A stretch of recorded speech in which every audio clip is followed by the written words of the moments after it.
Good afternoon and welcome to Livewire. I'm Clark Curtis, Director of Communications with the College of Computing and Informatics. Joining me today is Dr. Mirsad Hadzikadic. I got to go to the cheat sheet. You got too many titles. Yeah, please. Yeah, go ahead. Director of Data Science and Business Analytics Professional Science Master's Degree Program, Faculty Director of the Health Informatics PSM Degree Program, Director of the Complex Systems Institute, and my former boss. That's the best one. I drove you off. No, I didn't. Thank you. Appreciate it. Thanks for having me here. Thank you for coming. Before we get into some of the specifics of the degree programs that you and I have talked about before, explain a little bit about the difference between a professional science master's degree and what we would consider a traditional master's degree. Right.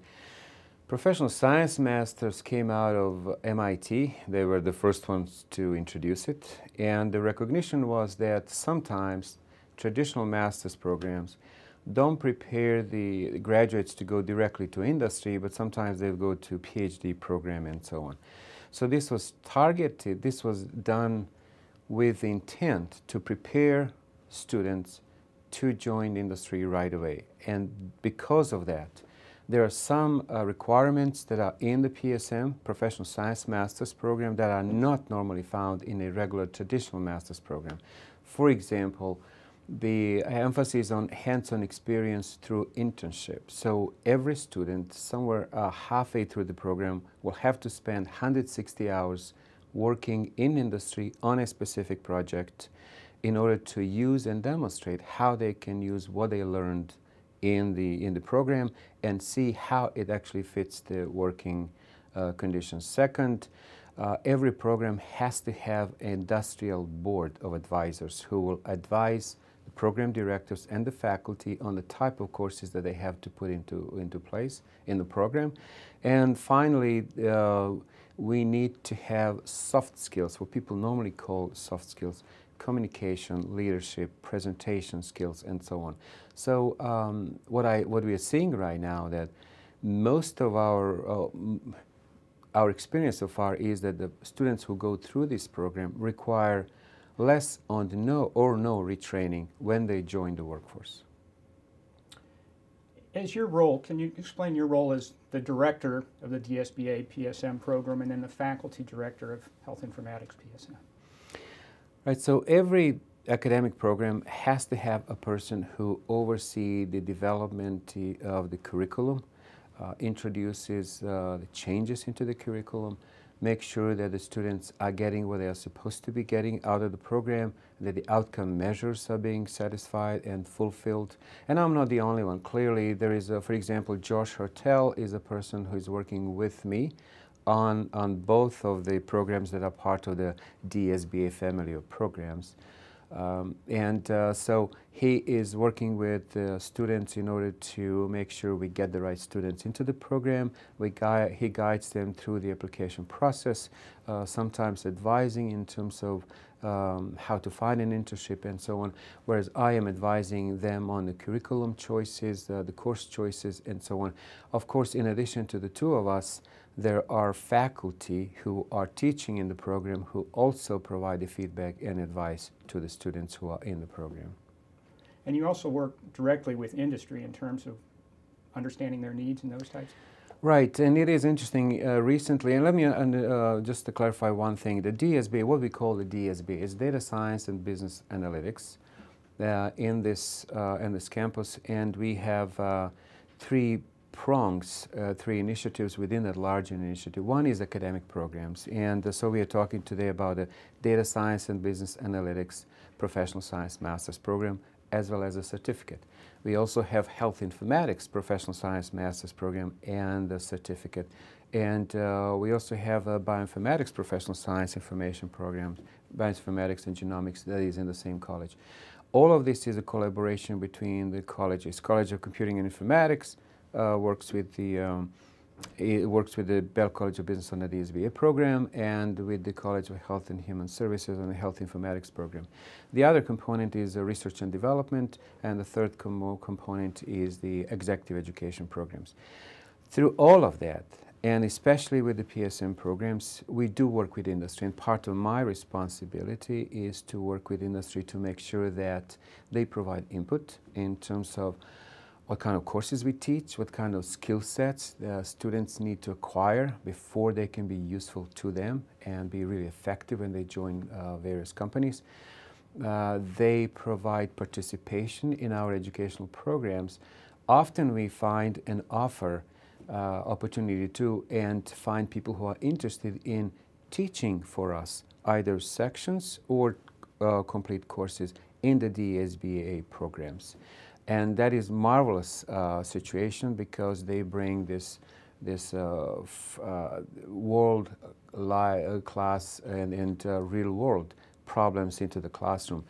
And so the students can ask questions to see how what they learn actually is applicable, where it is applicable, when it is applicable, what kind of jobs they can expect when they join the workplace, the workforce, and so on. So most recently, we had the Board of Advisors meeting for the DSBA PSM program, and it was marvelous. Out of 19 people, 7 who are on the board, 17 showed up, and this is people from the West Coast to East Coast, companies as large as Microsoft and Oracle to local companies in town like Quera. And 17 of them decided that it was important enough to come actually for the meeting, and the other 2 talked to us prior to the meeting to make sure that they understand what needs to be done. And that discussion with those and the people, representatives from industry, was amazing. We had like 5 points to cover. We ended up with number 2 because they had so much to say, which is great, unbelievable, and that's exactly what we want. The excitement about the program and advice and feedback and working with us to create a world-class program is marvelous. So that link, that relationship with industry is absolutely crucial for the success not only of these programs, but specifically these programs because they are targeting industry. And you also welcome input in terms of the curriculum. What are we doing right? What are we doing wrong? And how do we make this better in the future? Absolutely. I'm going to give you one really good example. We did start thinking about problem solving in this program because as we talk to people from industry and we offer them to be on our board of advisors, and I normally go in and I explain, here's what we're trying to do, here's what the curriculum looks like, and then I would go into, would you be willing to be part of this? And they would invariably say yes, but they would then say, but have you thought about this? And have you thought about it? One thing we started thinking about is that, well, on one hand, we give you something about how you access data, how you find data, how you retrieve data, how do you actually make sure that you have all the data that you need to have. Then all the technologies you need to process, to use to process the data. But then you also have to worry about how you present this, the findings, the analysis to somebody. But also how you define the question. What is the question? You can go through the whole process of analyzing something, but answering the wrong question, then what's the benefit? But the whole process of managing it is really how you solve a problem. And interestingly enough, at the last meeting of our Board of Advisors, that was one of the key suggestions that they had. They basically said, have you thought about this? This would be a really interesting course. They said, we would send a lot of people that work for us to enroll in the program just to get that aspect of it. That was a great example how they suggested a course that we will actually we will use their suggestion and we will modify the curriculum in order to actually make that happen. There are other touch points, our internships, for example, in Health Informatics PSM program, because that one started earlier than the DSBA PSM program. 4 or 5 of the first interns actually ended up working for those companies. They got offers from those companies. And I remember as we talked to the students while they are doing the internships, but also when they are done, we asked them for feedback and, okay, what worked, what didn't work? And the great thing is that they come back and say, you know, we used something from every class that we took, and it was useful. That is a great thing. But then they also say, but listen, I wish I had more of, oh, I had been exposed more to this, or I wish you had a course like that. And we act right away. We changed our Health Informatics curriculum within 12 months of its offering, and we're going to do the same thing with the DSBA program because of those connections and feedback, both from industry and our students who are placed in that situation to have a working relationship with a specific company. What's the significance of the university being able to offer these PSMs in data science and business analytics, health informatics, bioinformatics, and graduate certificates as well? It is amazing. It demonstrates that universities are in tune with the needs of industry, in tune with the economy of today, and in tune with what the future will look like in terms of needs and employment. This is something that we have not done that in the past up until what 5, 6, 7 years ago. And then it became obvious that it is something that is useful and companies need, and employees need, both in terms of to do better at job or to move up or to look for some other areas that they may have more passion for. So the ability of the universities to respond to that and offer the most applicable and effective programs to address the existing needs is a marvelous thing. It's also demonstrated that universities are not an ivory tower. They may have been in the past, but no longer now. I think we are talking to industry regularly. We provide the feedback. We all recognize the fact that nobody can predict the future, let's say 5 years out. The technology changes are so fast and so far-reaching that nobody can really understand what's behind the horizon 5 years or out. But within the mid-range, 2 to 3 years, we sort of know it. And we are actually moving there. And it's not only what it is that we teach, but how we teach as well. We are exploring possibilities like flipped classroom, where students learn a lot on their own, and they come to the classroom to actually communicate and talk and provide feedback about the thing that they actually learned on their own. We are talking about online learning. We are talking about hybrid learning, combination of classroom and online learning. We are talking about so many different modalities, including the MOOCs, massively online courses that people actually take now for free from any university in the world. In 15 minutes, 30 minutes, they get a wonderful lecture and so on. But we incorporate all of that into the classroom. Yet, we still have this, both the feedback and realization that university is a unique place. That's where it's a safe environment for somebody to be exposed to these wonderful new ideas, but also to get better in terms of their current job. Universities are really responding to the needs of the world and the workplace. And I think they're going to do an even better job in the future. And then the obvious one is, what does this mean for industry, not in business, not only in Charlotte, but regionally, perhaps nationally, that we're pumping out these kind of students now? Right. In terms of big data, for example, needs, there is a study that demonstrated that there's several million positions that are being unfilled, several hundred overall, in terms of not just analysts, but people who are actually using the results of analysis and so on, managers, employees. There are several hundred, maybe 700,000, 800,000 of them are the level of technicians who need to prepare those analyses in place. So on the one hand, we are preparing the workforce that they need and that they don't have right now, the expertise, the skill set. On the other, as those students graduate and join the workforce, they also bring the new way of thinking, a new way of being creative and innovative. They get exposed to, let's say you go to financial services industry, but guess what? In the classroom, they are together with somebody who is in the utilities, energy area, somebody who is in retail, somebody who is in healthcare, who may provide a different way of looking at the same problems. So I think they're being exposed to more than they would have been normally had they stayed in the workplace only. And I think that creativity is going to be very important as well.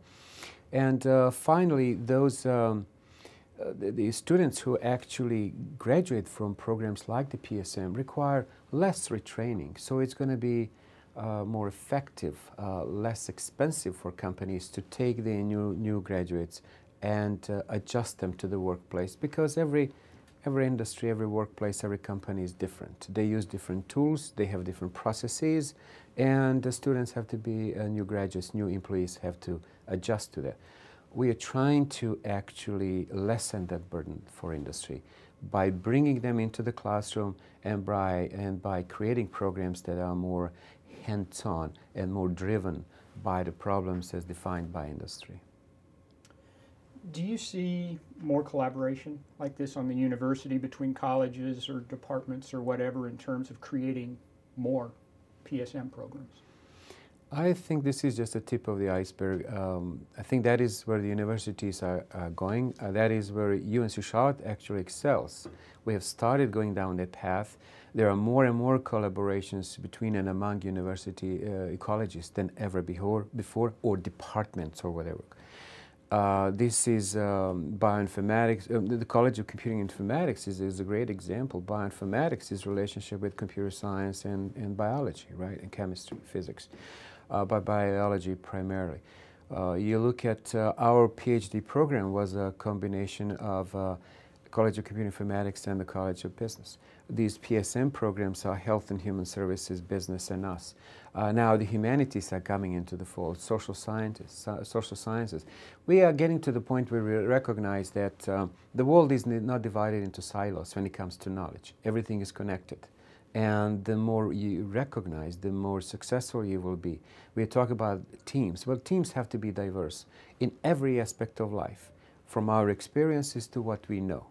And I think we need to figure out how we educate our students so that they get exposed to that, working with other disciplines. And I know our degrees, undergraduate degrees, for example, 50% general education, so they have this liberal arts background. And then they go into the profession with the other half of the program.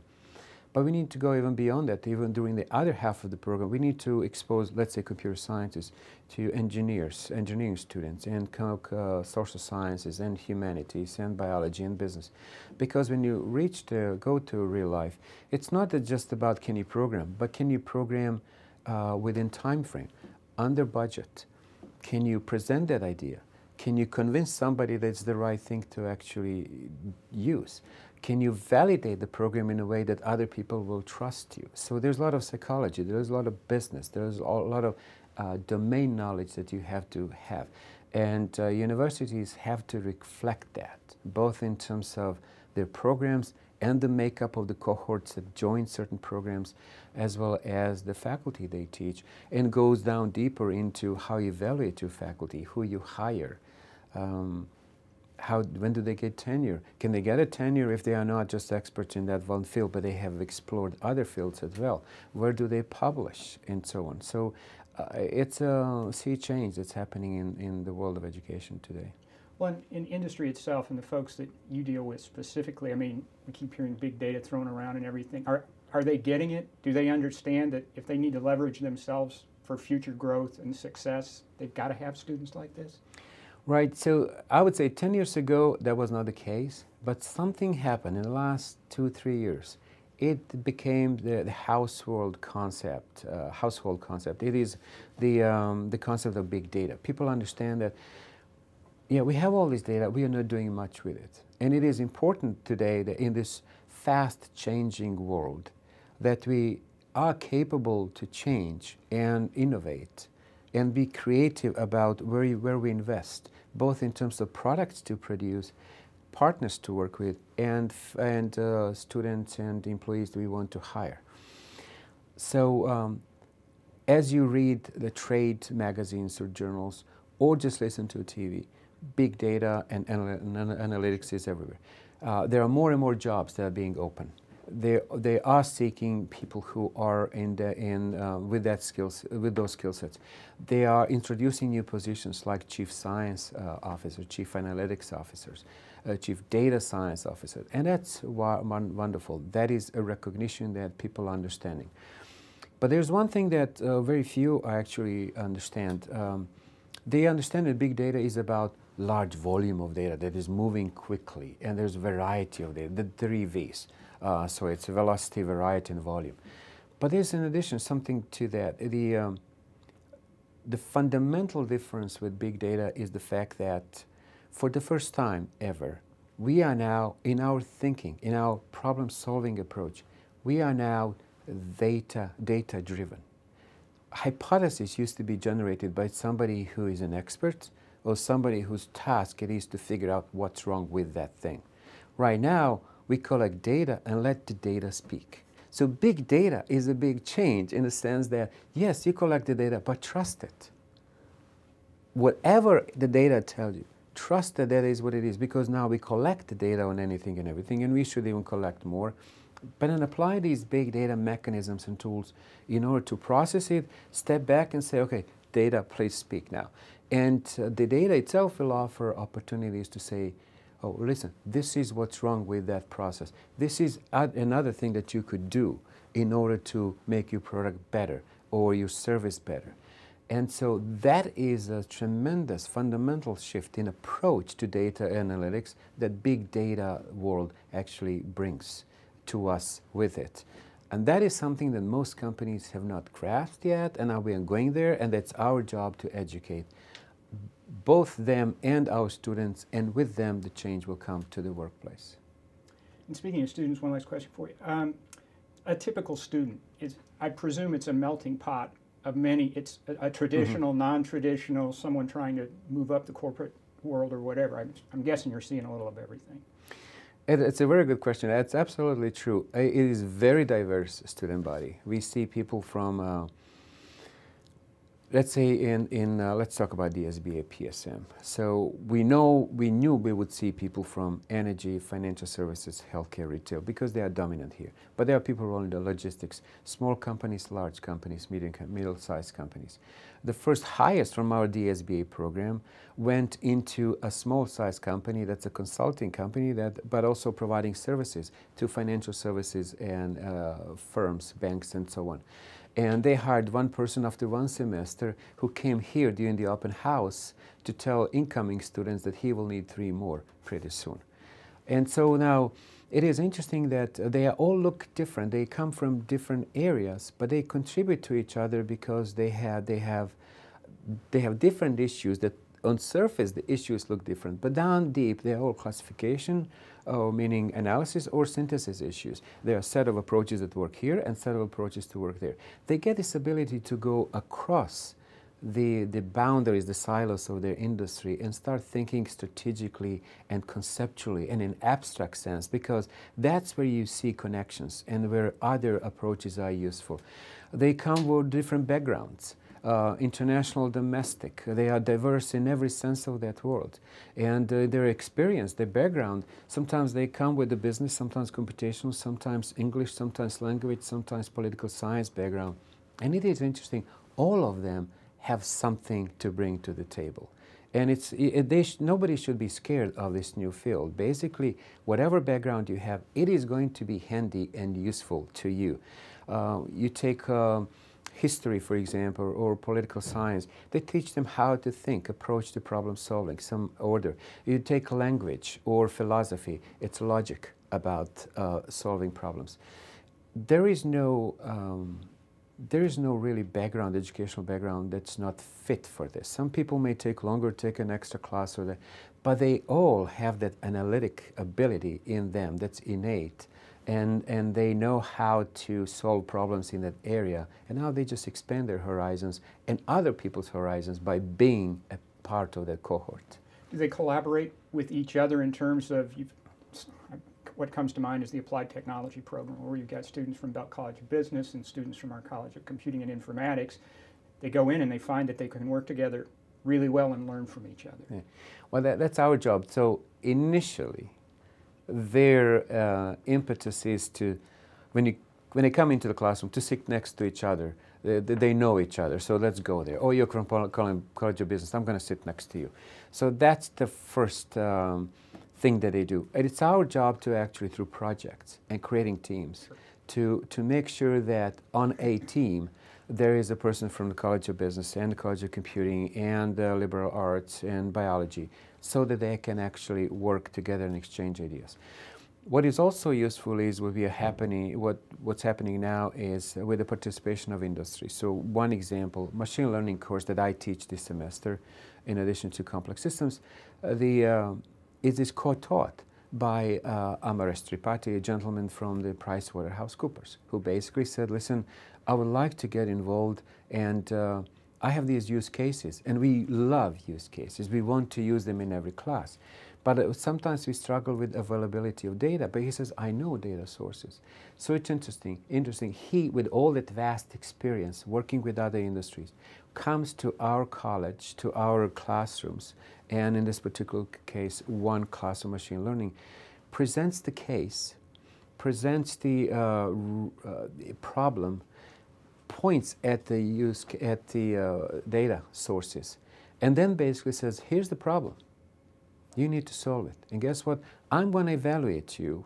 I'm going to give the grade, but he's going to help me evaluate. He's going to say, I'm going to evaluate how you present the findings, the outcomes of your analysis, because I'm going to tell you what's believable or not. Just that feedback is tremendously useful. Now, he brings another element of diversity into this picture. And it's always going to be, a marvelous thing. Sometimes it's going to be like organized chaos, but it's great. In the process, we have the beginning, the middle, the end. We guide them through the process all along. They are confused in the beginning, but they know exactly what I got at the end of the process. Very good. Thank you very much, Mirsad. Thany you. I really appreciate being here. All right.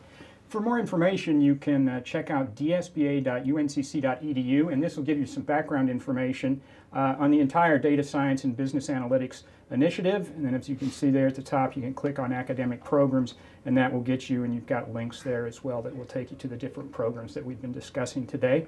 And of course, if you'd like a little information, additional information on the College of Computing and Informatics, you can go to cci.uncc.edu. So thanks again, Mirsad, for being here. Thank you for joining us today on Livewire, and have a great afternoon.